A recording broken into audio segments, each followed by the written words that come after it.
오늘 우리에게 주신 하나님 말씀은 에베소서 6장 10절부터 13절까지의 말씀입니다. 신약 316페이지에 있습니다. 제가 봉독하겠습니다. 하나님의 말씀입니다. 끝으로 너희가 주 안에서와 그 힘의 능력으로 강건하여지고 마귀의 관계를 능히 대적하기 위하여 하나님의 전신갑주를 입으라. 우리의 씨름은 혈과 육을 상대하는 것이 아니요 통치자들과 권세들과 이 어둠의 세상 주관자들과 하늘에 있는 악한 영들을 상대함이라. 그러므로 하나님의 전신갑주를 취하라. 이는 악한 날에 너희가 능히 대적하고 모든 일을 행한 후에 서기 위함이라. 아멘.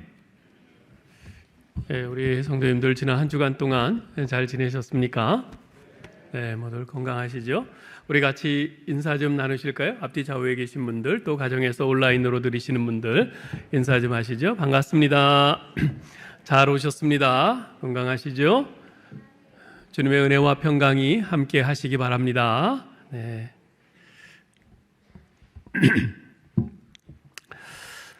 여러 해 전에 우리나라에서 아주 대단히 큰 반향을 불러일으켰던 나는 가수다라는 TV 프로그램이 있었습니다. 흔히 이제 나가수라고 이렇게 줄여서 부르기도 했는데요. 아마 여러분들 중에서도 보신 분들이 많이 있으실 줄 압니다. 거기에 우리나라에서 내노라 하는 가창력을 가진 7명의 가수들이 이렇게 나와서 아주 혼신의 힘을 다해서 노래를 부르는데 그걸 보면서 와, 가수가 이래서 가수구나 하는 감탄이 절로 나오더라고요. 사실 저는 이 나는 가수다라는 제목에서 이래도 당신들이 가수를 우습게 볼 것인가 라는 오기와 자존심 같은 것이 느껴졌었는데 실제로 노래를 들어보니까 야, 과연 그럴만하다라는 생각이 들었어요.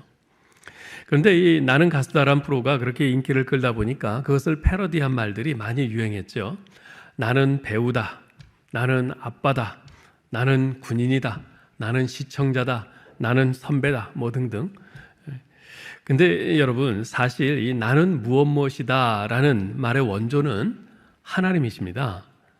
3500년 전 하나님께서는 당신은 누구십니까? 묻는 모세에게 나는 여호와다 라고 말씀하셨죠. 무슨 뜻입니까? 나는 스스로 있는 자다 라는 뜻입니다. 더 간단히 말하면 나는 나다. 그야말로 하나님의 자존심이 가장 함축적으로 표현된 말입니다. 나는 나다. 그 이상 무슨 말이 필요하겠어요? 2000년 전 예수님께서는 더욱 다양한 표현들을 사용해서 자신이 누구이신지를 밝히셨습니다. 나는 빛이다. 나는 포도나무다. 나는 선한 목자다. 나는 길이다. 나는 진리다. 나는 양의 문이다. 나는 생명의 떡이다. 나는 생수의 강이다. 등등. 근데 주님께서는 그렇게 자신의 정체성을 표현하셨을 뿐만 아니라 우리 신자들의 정체성에 대해서도 분명히 밝혀주셨습니다. 너희는 하나님의 자녀다. 너희는 세상의 빛이다. 너희는 세상의 소금이다. 너희는 그리스도의 신부다. 그 중에 하나, 우리가 간과해서는 안 될 중요한 것이 있는데 그것은 바로 너희는 그리스도의 군사다라는 말입니다. 이것을 1인칭으로 바꾸면 오늘 설교 제목인 나는 그리스도의 군사다란 말이 되죠.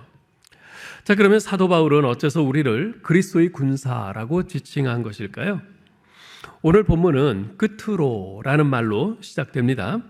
사도 바울이 에베소 교회에 보내는 편지를 끝맺으면서 마지막으로 할 말이 있다는 것입니다.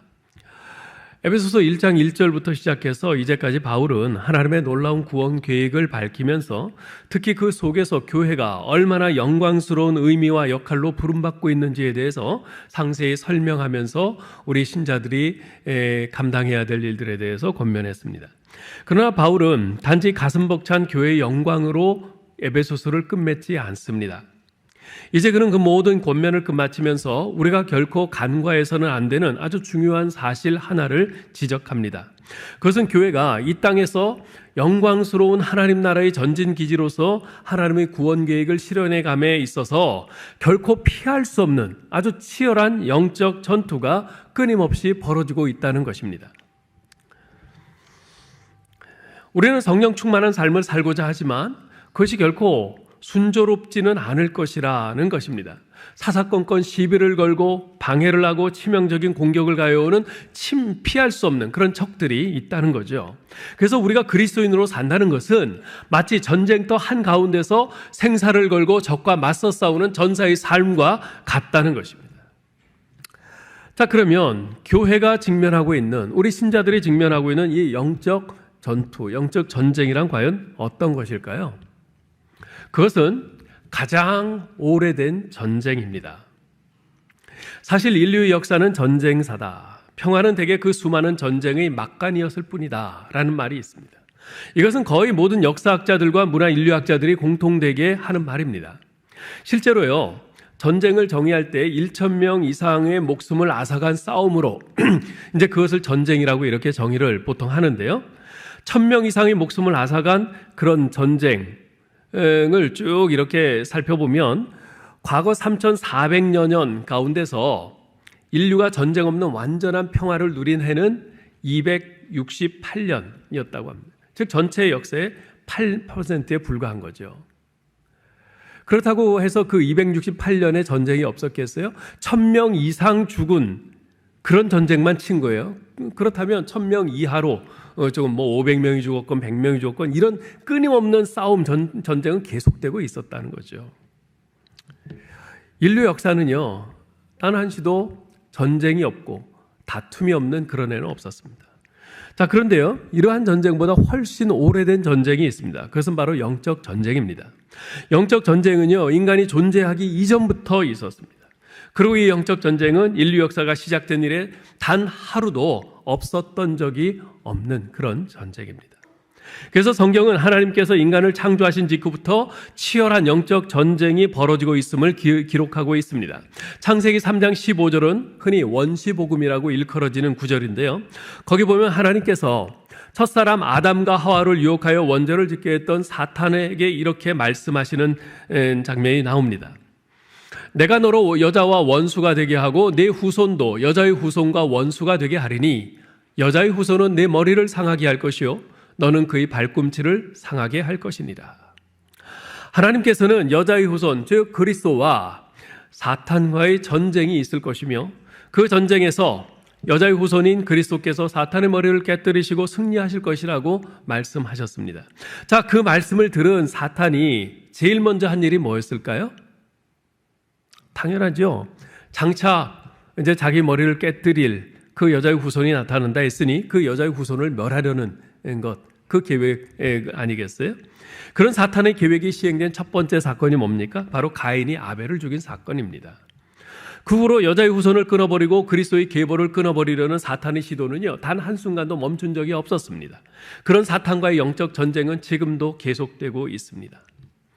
믿음을 지키는 그리스도의 후예들과 이 땅의 빛과 소금의 역할을 하도록 구별된 교회를 지금 이 순간에도 사탄은 끊임없이 공격하고 넘어뜨리려고 하고 있습니다. 그러한 영적 전쟁은요, 마지막 때에 그리스도께서 재림하셔서 최후의 심판을 통해 사탄과 그의 추종 세력들을 무저갱에 넣어 영원히 멸망시키실 때까지 계속될 것입니다. 자, 이렇듯 단 한순간도 끊임없는 이 영적 전쟁, 이 영적 전쟁에서 우리가 싸워야 할 대상은 누굽니까? 11절에 보면요, 사도 바울은 마귀의 관계를 능히 대적하라 라고 말을 합니다. 우리의 대적이 마귀고 사탄이라는 것입니다. 이 사탄 마귀는요, 하나님과 그분의 백성을 실제로 대적하는 아주 사악한 원수입니다. 자, 그런데 여러분, 제가 질문을 하나 좀 할까요? 여러분은 이 마귀, 이 사탄의 존재를 믿으십니까? 안 믿으시잖아요. 성경에 써 있으니까 그런가 보다 하는 것이지, 혹시 실제로는 마귀, 이 사탄의 존재를 안 믿는 것은 아닌가요? 교회 다니는 신자들 가운데요, 이 마귀, 사탄의 존재를 믿지 않는 사람들이 의외로 적지 않습니다. 하지만 성경은요, 이 사탄 마귀가 실제한다고 분명히 밝히고 있습니다. 우리가 요한계시록에 보면요, 이 사탄, 이 마귀는요, 반역한 천사로서 하늘에서 내쫓겨 온 천하를 꿰는 자라고 말해요. 온 천하를 꿰는 자라. 그리고 자기의 때가 얼마 남지 않은 줄을 알므로 크게 분내어 지금 마지막 발악을 하면서 열심히 활동하는 존재라고 말씀합니다. 그리고 요한복음에 보면 이 사탄은요, 진실이라고는 1도 없는 아주 거짓의 아비라고 말씀하고 있습니다. 예전에는 이 사탄, 마귀하면 두려워하는 경향들이 좀 있었어요. 좀 떨고 좀 움찔하고 그랬는데 요즘은 이 마귀, 사탄 그러면요, 미신적이라고 그렇게 생각하는 경향이 많은 것 같습니다. 요즘 마귀, 사탄이 어디 있어? 이런 식으로 생각하는 신자들도 꽤 있어요. 이 마귀와 사탄, 이 마귀, 사탄의 존재를 인정하지 않으려는 거죠. 그러나 여러분, 우리가 영적 전쟁에서 실패하는 주된 원인 가운데 하나가 마귀의 존재를 무시하거나 인정하지 않으려는 데 있다는 사실을 아십니까? C.S. 루이스는 이런 말을 해요. 마귀가 가장 조종하기 쉬운 상대는 마귀의 존재를 믿지 않는 사람들이다. 마귀가 가장 조종하기 쉬운 상대는 마귀의 존재를 믿지 않는 사람들이다. 마귀가 있다는 것조차 모르는 사람들, 그것을 인정하지 않는 사람들에게 마귀가 그 속에 들어가서 안심하고 얼마나 들어가서 공작하기 쉽습니까?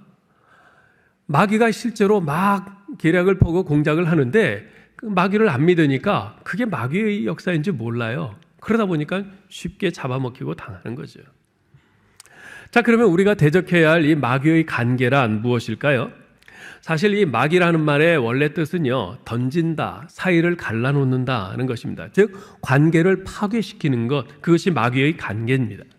창세기 3장에 보면 창조의 면류관이었던 인간이 타락하여 비참한 운명으로 전락하고 마는 아주 비극적인 장면이 나오지 않습니까?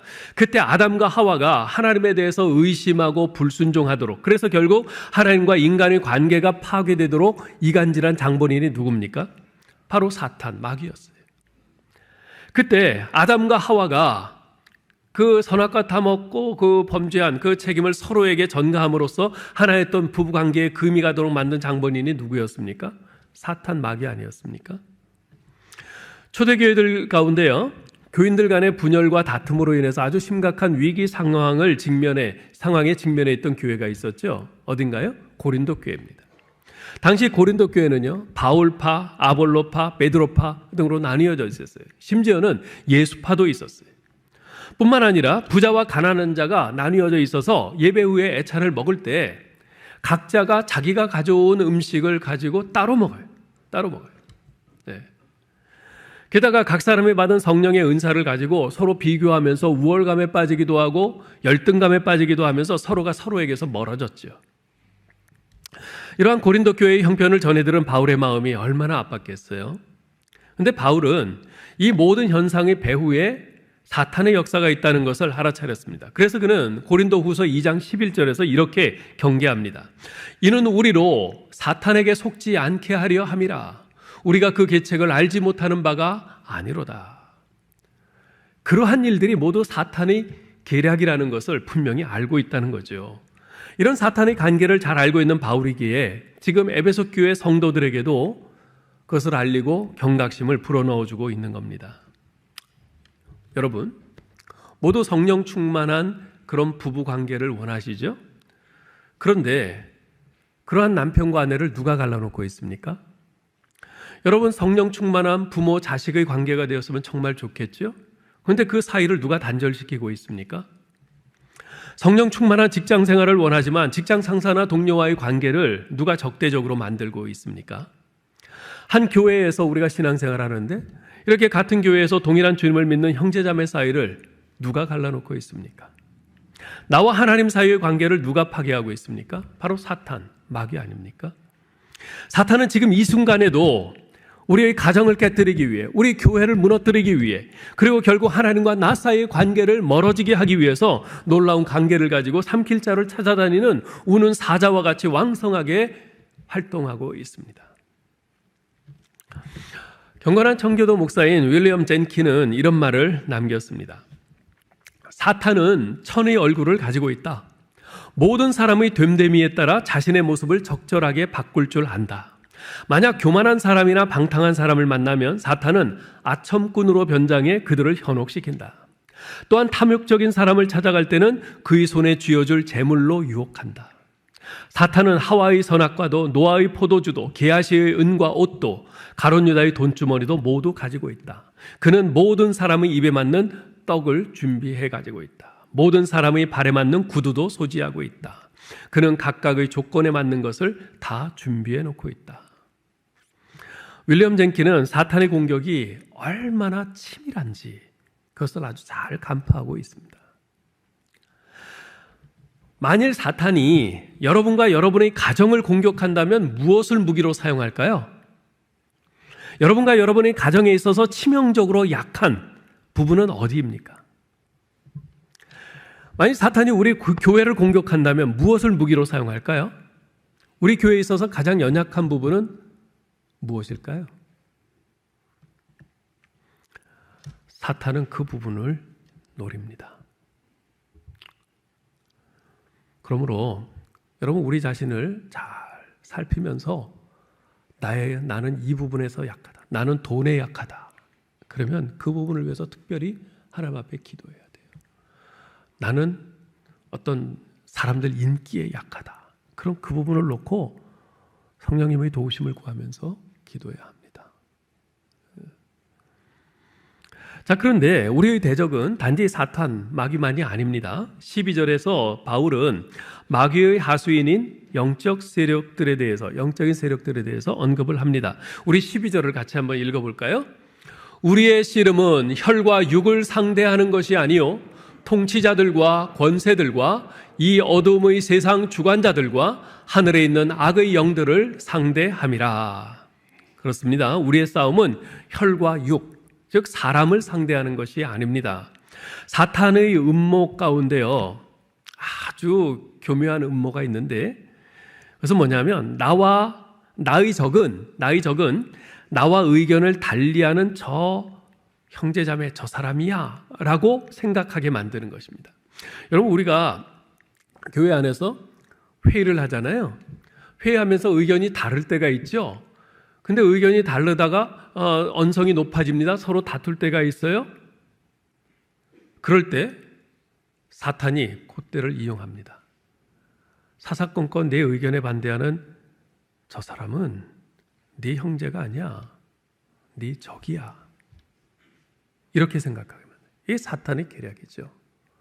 우리 교회를 분열시키고 우리 믿음의 형제 자매들을 갈라치게 하려는 사탄의 무서운 계략이고 음모입니다.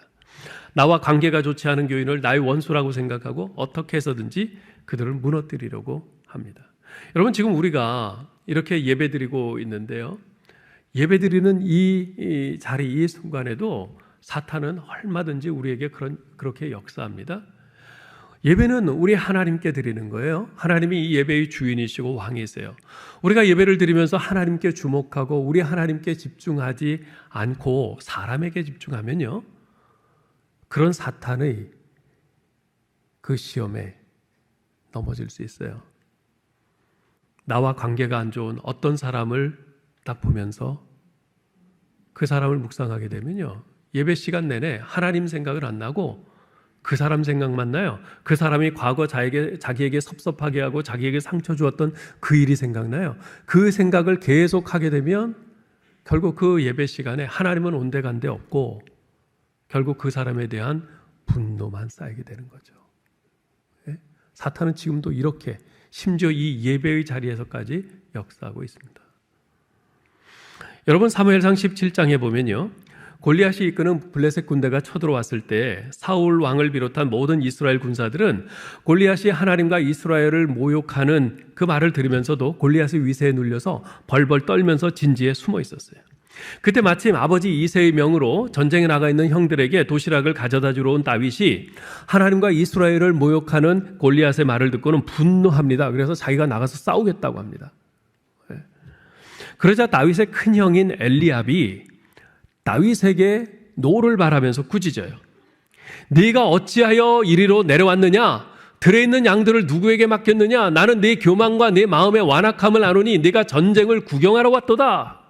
이렇게 다윗의 마음을 매도하면서 다윗을 꾸짖어요.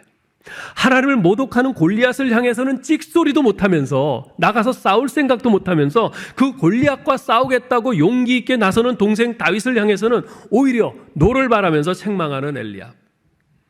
그는 싸움의 대상을 잘못 짚어도 한참 잘못 짚은 거죠. 어쩌면 이것이 오늘날 우리의 모습이 아닐까 싶습니다. 주일 아침에 교회 가기 위해서 준비하는데 아내가 아침 식사 준비하랴 화장하랴 너무 바빠요. 그래서 남편에게 여보 아이들 옷 좀 챙겨 입혀요 부탁하는데 남편도 자기 한 몸 챙기기 바빠요. 그래서 애들한테 얘들아 교회 가게 얼른 세수하고 옷 입어 그럽니다. 근데 애들이 뭐 말을 듣나요? 귓전으로 들어요. 애들은 일어나서 핸드폰 보면서 게임하기 바빠요. 그러다가 결국 엄마가 보니까 애들은 하나 준비도 안 됐죠. 교회 늦게 생겼어요. 그러면서 아내가 남편에게 한마디 합니다. 아니 내가 너무 바빠서 아이들 옷 좀 챙기고 그러려는데 아니 그걸 하나 못 해줘요? 그러면 남편이 또 뭐라 그래요? 나는 안 바쁜 줄 알아? 나도 할 거 많어. 그러면서 남편이 아내에게 아내가 남편에게 그리고 아이들에게 막 신경질을 내죠. 거기서 좀 더 나가면 싸움이 되는 거예요. 그러면서 나 오늘 교회 안 가. 이런 기분으로 교회 가면 뭐해? 예배가 되겠어? 그럽니다. 사랑하는 성도 여러분, 우리의 싸움은 혈과 육을 가진 우리의 형제나 교인과의 싸움이 아니라 배후 조종자인 사탄과의 싸움인 것을 분명히 기억해야 합니다. 좀 전에 말씀드린 그런 예에서 사탄은 성공한 거죠. 성공한 거예요. 마태복음 16장에 보면요, 베드로가 신앙 고백을 멋지게 해서 예수님께 칭찬을 받습니다. 그런데 이어서 예수님께서 이제 그 예루살렘에 가면 내가 대제사장들과 장로들과 서기관들에게 고난을 받고 십자가에 달려 죽을 것이다 말씀을 하세요. 그러자 베드로가 분을 내면서 예수님께 말합니다. 아니 그 무슨 말도 안 되는 소리입니까? 그러면서 예수님께 대들어요. 그때 예수님께서 베드로에게 뭐라고 하셨죠? 사탄아 내 뒤로 물러가라. 너는 나를 넘어지게 하는 자로다 그랬어요. 예수님께서 베드로를 사탄아 내 뒤로 물러가라 그러셨는데 이것은 사실 베드로를 사탄이라고 하신 것이 아니라 베드로의 욕심을 이용하여 예수님의 사명을 회방하려고 하는 사탄을 책망하며 공격하신 것입니다. 예수님께서는 베드로를 이용해서 하나님 나라를 망치려는 그 사탄이 싸움의 대상인 것을 정확히 알고 지적을 하신 거죠. 사랑하는 성도 여러분, 매일 벌어지는 영적 전투의 현장에서 살아가는 우리가 성도로서 우리의 싸움의 대상을 명확히 알고 있어야 합니다. 괜히 엉뚱한데 헛발질하면 안 됩니다. 우리의 싸움의 대상은 통치자들과 권세자들과 이 어둠의 세상 주관자들과 하늘에 있는 악의 영들입니다. 여기서 통치자들과 권세자들이란 악한 영의 세력들을 의미합니다. 이 어둠의 세상 주관자들이란 모든 죄악을 생성해내고 주관하는 세력들입니다. 곧 한마디로 말해서 타락한 천사들이 장악한 세력이라고 할 수 있습니다. 그런데요, 여러분, 이러한 악의 영들, 이 악한 영적인 세력들은요, 때로는 정치적인 세력으로 나타나기도 합니다. 때로는 경제적인 세력으로 가면을 쓰고 나타나기도 합니다. 때로는 군사적인 어떤 세력으로 나타나기도 해요. 때로는 문화적인 세력으로 나타나기도 합니다. 상황에 따라서 아주 다양한 가면을 쓰고 우리에게 나타납니다. 그러나 그 무엇이 되었든지 간에 중요한 것은 그들의 세력은 만만치 않다는 거예요. 그들은 굉장히 강한 힘과 세력을 가지고 있습니다. 관계를 꾸미는 지혜가 있어요. 마귀와 악한 영들은요, 우리보다 강합니다. 능력이 있습니다. 그러나 결코 그들은 전능한 존재는 아닙니다. 오직 하나님만이 전능하십니다. 마귀와 악한 영들은요, 우리보다 똑똑하고 지혜롭습니다. 그들은 어떻게 하면 우리 그리스도인들과 교회들을 가장 효과적으로 넘어뜨릴 수 있는지 이에 대해서 지난 2000년간의 노하우가 있어요. 그들은 우리 약점들을 너무나 잘 알고 있어서 우리는 그들에게 있어서 그야말로 바람 앞에 촛불과 같은 존재들입니다. 그러나 그들은 결코 전지한 존재는 아닙니다. 비록 그들이 우리의 지나온 과거는 알 수 있지만 우리의 미래에 대해서는 결코 알지 못합니다. 전지하신 분은 오직 여호와 하나님 한 분뿐이세요. 전지전능하신 분은 오직 여호와 하나님이세요. 따라서 우리가 마귀와 그의 추종 세력들인 이 악한 영들을 이길 수 있기 위해서는 하나님과 긴밀히 연결되어 있어야 합니다.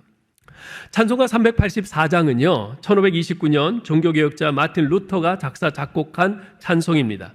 2절에서 마틴 루터는 이런 고백을 해요. 내 힘만 의지할 때는 패할 수밖에 없도다. 힘 있는 장수 나와서 날 대신하여 싸우네. 이 장수 누군가? 주 예수 그리스도 만군의 주로다. 당할 자 누구랴? 반드시 이기리로다. 잘 보세요. 내 힘을 의지할 때는 패할 수밖에 없습니다. 사탄은 우리보다 훨씬 세요. 우리보다 훨씬 똑똑합니다. 그렇지만 우리에게는 힘 있는 장수, 우리의 대장 예수 그리스도가 계십니다. 그 예수 그리스도, 그 만군의 주 되신 우리 주님을 의지해야 합니다. 우리가 그분의 등 뒤에 숨어야 합니다. 우리가 그분께 능력을 구해야 합니다. 그래야 우리가 이길 수 있습니다. 자, 그러면 우리에게 매 순간 끊임없이 도전해오는 이 악한 이 사탄의 세력과 영적 전투에서 승리할 수 있기 위해선 구체적으로 어떻게 해야 되는가?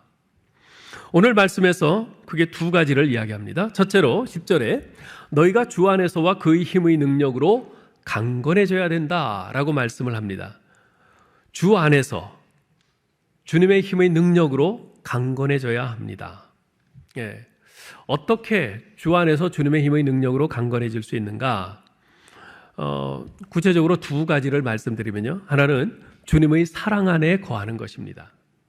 사도 바울은 로마서 8장 31절로 39절에서 확신에 찬 목소리로 이렇게 선언합니다. 그런즉 이 일에 대하여 우리가 무슨 말하리요? 만일 하나님이 우리를 위하시면 누가 우리를 대적하리요? 누가 우리를 그리스도의 사랑에서 끊으리요? 환난이나 공고나 박해나 기근이나 적신이나 위험이나 칼이랴. 그러나 이 모든 일에 우리를 사랑하시는 이로 말미암아 우리가 넉넉히 이기느니라. 내가 확신하노니 사망이나 생명이나 천사들이나 권세자들이나 현재일이나 장래일이나 능력이나 높음이나 깊음이나 다른 어떤 피조물이라도 우리를 우리 주 그리스도 예수 안에 있는 하나님의 사랑에서 끊을 수 없으리라. 사랑하는 성도 여러분, 우리가 그 강력한 그 사탄의 권세를 이길 수 있는 힘은 하나님의 사랑밖에 없습니다. 나를 사랑하시는 하나님의 사랑이 얼마나 크고 능력 있는지, 우리를 위해서 자기의 독생자도 아끼지 않고 내어주신 하나님의 사랑입니다. 그 무엇도, 심지어 마귀라 할지라도 우리 주 그리스도 예수 안에 있는 하나님의 사랑에서 우리를 끊을 수 없습니다. 그 하나님께서 그 크신 사랑으로, 독생자를 내어주신 그 사랑으로 여러분을 지키시고 보호하시겠다고 약속하십니다. 성경 전체에서 끊임없이 증거하는 하나님의 그 사랑을 신뢰하고 확신하며 그 사랑 안에 거하는 것, 이것이 그 마귀의 그 도전을 끊어내고 승리할 수 있는 비결입니다. 둘째로, 어떻게 우리가 주님 안에서 그분의 능력의 강건함을 힘입을 수 있는가? 주님의 말씀 안에 거하는 것입니다.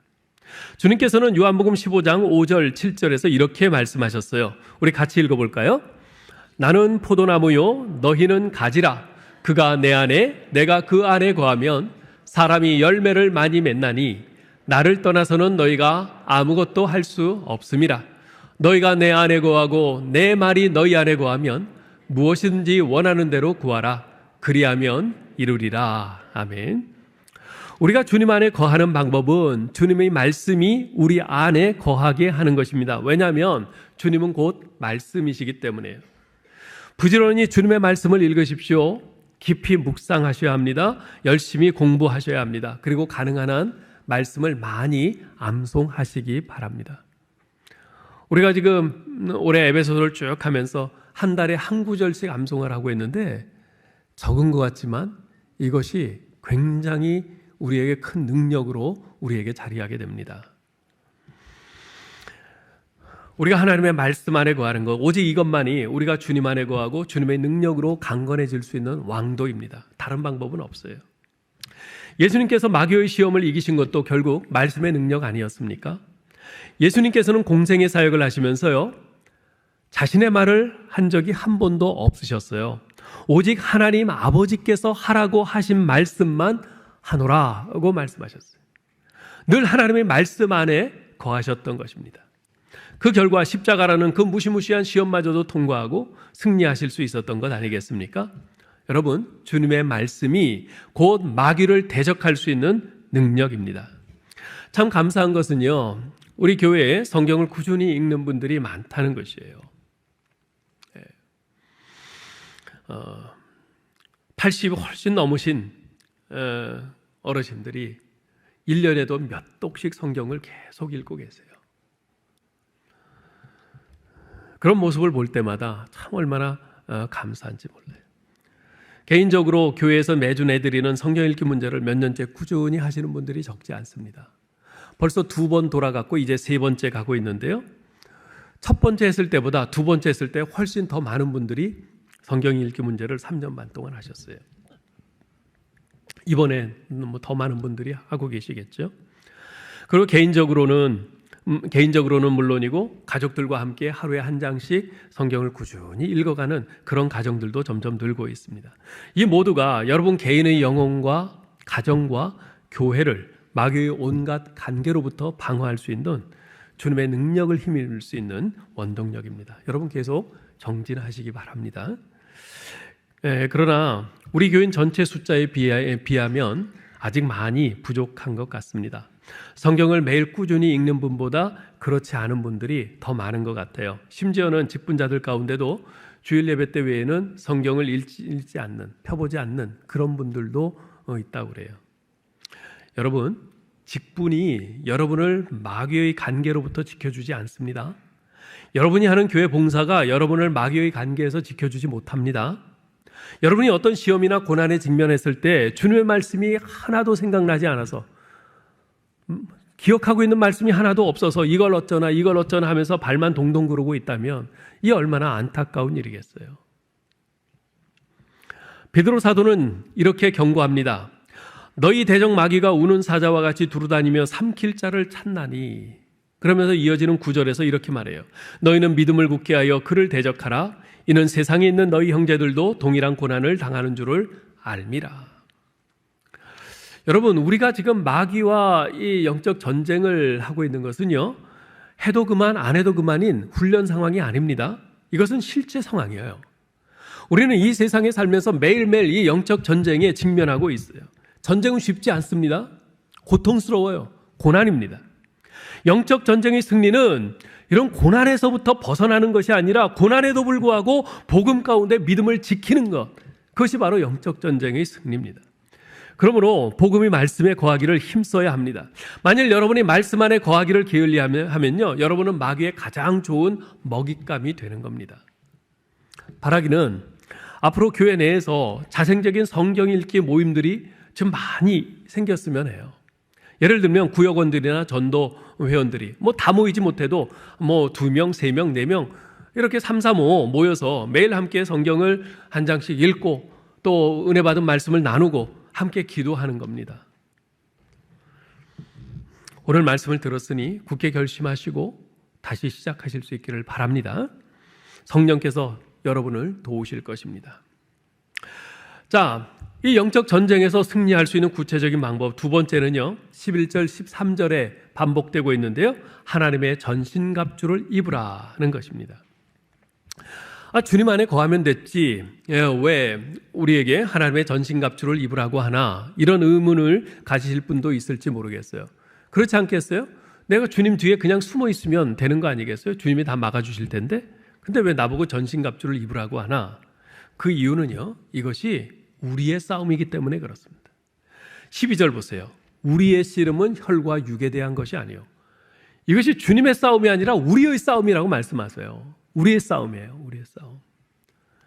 우리가 싸워야 하는 싸움입니다. 따라서 이 싸움에서 우리가 해야만 하는 일이 있는 겁니다. 물론 우리가 주님 뒤에 숨어야 하지만, 그런데 우리가 감당해야 될 싸움이 있는 거예요.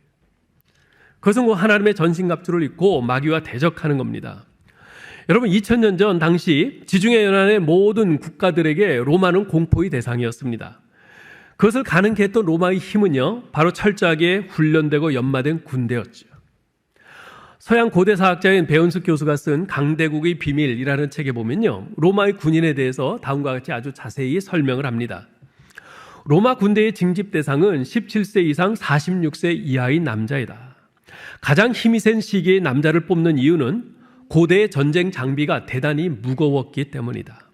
군인 한 사람이 갖추는 장비의 무게는 투구 2kg, 사슬 갑옷 12kg, 벨트 1.2kg, 방패 10kg, 검과 칼집 2.2kg, 단도와 칼집 1.1kg, 투창 1.9kg 등 총 30.4kg에 달했다. 병사 한 명이 거의 30kg가 넘는 이 무게의 전쟁 장비를 갖춰야 되는 거죠. 이 정도 무게의 장비를 착용하고 자유자재로 움직이면서 적을 강하게 밀어붙이려면 기본 체력이 강해야 했다. 이처럼 전쟁에는요, 정신적으로 육체적으로 무장한 군인들이 필요합니다. 하물며 그보다 훨씬 치열한 하늘 전쟁인 이 영적 전쟁을 할 때는 이보다 더 강한 무장이 필요하지 않겠습니까? 그러면 우리가 영적 전투에 입고 나갈 이 갑옷, 전신갑주는 무엇입니까? 그것은 로마 군대 군인이 입은 대장간에서 뚝딱거리며 만든 갑옷이 아닙니다. 우리 주 예수 그리스도께서 십자가에서 대신 죽으심으로써 우리에게 입혀주신 예수 그리스도의 의의 갑옷, 그것이 바로 우리가 입어야 할 하나님의 전신갑주입니다. 예수 그리스도께서 십자가에서 못에 찔리시고 창에 찢기시고 가시면류관을 쓰시고 우리의 죄값을 대신 치르셨습니다. 이처럼 주님께서 십자가에서 이루신 의로 우리에게 입혀주신 것, 그것이 바로 우리가 지금 입고 있는 전신갑주입니다. 곧 복음의 전신갑주이며 복음의 능력입니다. 이 전신갑주를 우리에게 입혀주셨으니 두려워하지 말고 오직 예수 그리스도의 이름으로 나아가 믿음의 용기를 갖고 싸워 승리를 쟁취하라고 하십니다. 사랑하는 성도 여러분, 사도 바울은 자신의 영적 아들인 디모데에게 이렇게 명령합니다. 믿음의 선한 싸움을 싸우라. 영생을 취하라. 이를 위하여 내가 부르심을 받았고, 우리는 영적 전쟁, 곧 믿음의 선한 싸움을 싸우도록 부르심을 받았습니다. 세상과 육체와 마귀의 유혹에 대항하여 복음 안에서 믿음을 지키는 일, 이것이 곧 우리가 싸워야 할 영적 전쟁입니다. 우리 화성교회는 창립된 지 55년을 지나 이제 56년째에 들어섰습니다. 지난 55년간 우리 교회를 무너뜨리려는 마귀의 간계는 끊이지 않았습니다. 실제로 위기의 상황들도 있었습니다. 그러나 주님께서는 자신의 피로 값주고 사신 우리 교회를 끝까지 견고히 지키셨습니다. 그리고 이 교회를 마귀의 간계로부터 지키기 위한 수많은 성도들의 눈물의 기도가 있었고 헌신의 싸움이 있었습니다. 앞으로도 이 싸움은 계속될 것입니다. 그리고 주님께서는 당신의 전능하심과 그 무궁한 지혜, 그리고 변함없는 사랑과 은혜로 끝까지 우리 교회를 지키실 줄 믿습니다. 다만 한 가지 여러분에게 부탁드리고 싶은 것이 있어요. 여러분 영혼과 가정을 지키십시오. 주님 안에 거하면서, 그분의 말씀 안에 거하면서, 그분의 사랑을 확신하면서 그분의 능력을 힘입어 마귀의 간계를 대적하시기 바랍니다. 아무쪼록 예수 그리스도께서 십자가에서 이루신 의 갑옷, 하나님의 전신갑주로 무장하고 하나님의 사랑을 확신하고 신뢰하면서 그리스도의 말씀 안에 거하여 그리스도의 군사로 굳건히 서서 마귀의 모든 도전을 대항하고 파괴하고 승리하는 저와 여러분 될 수 있기를 주님의 이름으로 축원합니다.